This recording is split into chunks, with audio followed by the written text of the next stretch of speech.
Hello hello, എഴുന്നേറ്റില്ലേ? പോണ്ടേ? സമയായില്ലല്ലോ.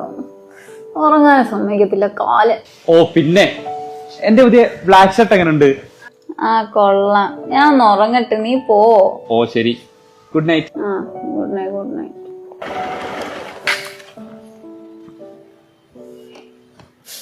എത്തിയില്ലേ ഇതുവരെ? ഭയങ്കര ബ്ലോക്ക്. ഞാനാണെങ്കിൽ ഷോർട്ട് കട്ട് പിടിച്ചേ ഉള്ളൂ. ഞാൻ എന്താ ഇറങ്ങി. എങ്ങനെയുണ്ട്? കളവോ? കൊള്ളാം. നീ ഫുഡ് കഴിച്ചോ? ഇല്ല, ഇത് രാവിലെ തന്നെ ഏട്ടായി കളിക്കാൻ വരുന്നത് കേട്ടോ. ഞാനൊന്നും പറയുന്നില്ല. വേണമെങ്കിൽ കഴിക്കാം, വേണ്ടേ കഴിക്കണ്ട. അല്ലേ, അതൊക്കെ അവിടെ നിക്കട്ടെ. കൈയൊന്ന് കാണിച്ചേ. എന്തിന്? കാണിക്കേ, സാധനം അവിടെ തന്നെ ഉണ്ടോന്ന് നോക്കട്ടെ. നാണ്ടേ? ആ ഉണ്ടല്ലേ, അത് അവിടെ തന്നെ കിടക്കണം. കുളിക്കുമ്പോ ഊരി വെക്കാവോ? ഇല്ല, പറ്റത്തില്ല. ഇപ്പൊ തന്നെ സമയം ലേറ്റ്, ഞാൻ പോവാ.